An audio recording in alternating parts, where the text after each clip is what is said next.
Halo semuanya, di sini saya akan menjelaskan materi tentang belajar dan pembelajaran. Adapun yang pertama yaitu adalah pengertian belajar. Kalian tahu nggak sih apa itu pengertian belajar? Atau kalian tahu apa itu belajar? Nah, belajar adalah suatu proses atau upaya yang dilakukan setiap individu untuk mendapat perubahan tingkah laku baik dalam bentuk pengetahuan, keterampilan, sikap dan nilai positif sebagai suatu pengalaman dan berbagai materi yang telah dipelajari. Belajar dapat juga diartikan sebagai aktivitas mental atau psikis yang terjadi karena adanya interaksi aktif antara individu dengan lingkungannya yang menghasilkan perubahan-perubahan. Nah, yang kedua yaitu adalah pengertian pembelajaran. Pembelajaran merupakan bantuan yang diberikan pendidik agar dapat terjadi proses perolehan ilmu dan pengetahuan dan juga dapat memberi penguasaan kemahiran dan tabiat serta pembentukan sikap kepercayaan pada peserta didik. Dengan kata lain, pembelajaran adalah proses untuk membantu peserta didik agar dapat belajar dengan baik. Nah, kita next lagi ya, mengetahui yaitu apa sih hakikat belajar. Hakikat belajar adalah modifikasi atau memperteguh kelakuan melalui pengalaman belajar, bukan suatu hasil melainkan proses. Yang dimana belajar adalah untuk memperoleh pengetahuan atau latihan-latihan pembentukan kebiasaan secara otomatis. Belajar juga adalah proses perubahan tingkah laku individu melalui interaksi dengan lingkungannya. Yang kedua yaitu adalah hakikat pembelajaran. Hakikat pembelajaran adalah suatu sistem atau proses pembelajaran subjek, didik atau pembelajaran yang direncanakan untuk didesain, dilaksanakan dan dievaluasi secara sistematis agar subjek didik atau pembelajar dapat mencapai tujuan-tujuan pembelajaran secara efisien dan efektif. Nah, kita next lagi ya, yaitu adalah perbedaan belajar dan pembelajaran. Belajar adalah proses individu atau proses melakukan perubahan. Sedangkan belajar juga proses yang dilakukan individu dari tidak tahu menjadi tahu, dari tidak mengerti menjadi mengerti. Dan yang sedangkan pembelajaran yaitu adalah tindak mengajar atau kesadaran belajar. Pembelajaran tindak mengajar untuk menarik siswa memahami materi atau innovation agar peserta didik mau belajar. Sekarang kita next ke slide selanjutnya yaitu beberapa media pembelajar kreatif dan menarik yang bisa dicoba. Yang pertama yaitu media manipulatif. Contoh media pembelajaran kreatif dan menarik yang pertama adalah dengan menggunakan media manipulatif.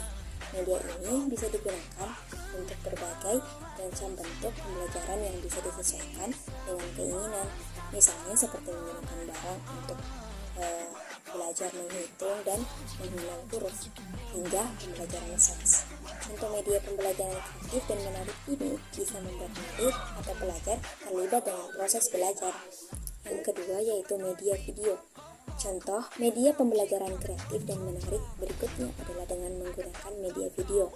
Beberapa penelitian menyebutkan bahwa dengan melihat secara visual dan mendengarkan sesuatu, murid atau pelajar akan lebih mudah memahami yang diajarkan. Contoh media pembelajaran kreatif dan menarik seperti video bisa dijadikan salah satu cara agar proses pembelajaran tidak membosankan. Kamu bisa mencari atau membuat bahan videonya sendiri. Yang ketiga yaitu lakukan evaluasi pembelajaran. Nah, jika murid atau pelajar sudah memulai bosan dengan metode yang kamu gunakan, sebaiknya lakukan evaluasi pembelajaran. Evaluasi ini bertujuan untuk memilih contoh media pembelajaran kreatif dan menarik lainnya. Selain itu, kamu jadi bisa mengetahui contoh media pembelajaran kreatif dan menarik yang mana yang bisa membuat murid atau pelajar menjadi semangat dan antusias. Dalam hal ini, kamu memerlukan ilmu psikologi belajar untuk menganalisis hasil evaluasi. Yang keempat, yaitu gunakan strategi dan metode pembelajaran yang sesuai. Sebagai pengajar, tidak dapat dipungkiri jika terkadang murid atau pelajar ada yang tidak merasa antusias dan merasa bosan pada bahan materi. Oleh karena itu, kamu harus menggunakan strategi dan metode pembelajaran yang sesuai. Gunakan contoh media pembelajaran kreatif dan menarik yang bisa diterima oleh murid atau pelajar, sehingga nantinya kegiatan belajar mengajar bisa berjalan dengan efektif dan efisien.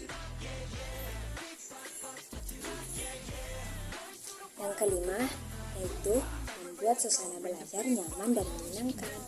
Membuat suasana belajar menjadi nyaman dan menyenangkan harus dilakukan agar kegiatan belajar mengajar bisa efektif. Kamu bisa menggunakan berbagai contoh media pembelajaran kreatif dan menarik yang paling sesuai dengan kondisi murid dan pelajar. Setelah kita pindah ke slide berikutnya, yaitu ciri-ciri pembelajaran yang menyenangkan. Ada 5 ciri-ciri pembelajaran yang menyenangkan. Yang pertama, terciptanya lingkungan belajar yang rileks dan tidak stres. Yang kedua, materi pembelajaran yang diberikan sesuai dan relevan dengan tingkat perkembangan anak. Dan yang ketiga, yaitu kegiatan belajar mengajar dilakukan secara emosional dan empati dengan menyelipkan humor dan dukungan semangat kepada murid dan pelajar. Dan yang keempat, melibatkan semua indera serta otak kiri analisis dan otak kanan yaitu sosial. Yang kelima, murid dan pelajar dapat mengapresiasi apa yang sedang dipelajari. Itulah tadi materi yang sudah saya jelaskan. Semoga kalian mengerti dengan apa yang saya jelaskan tadi, dan jangan lupa like, komen, dan subscribe. Bye bye.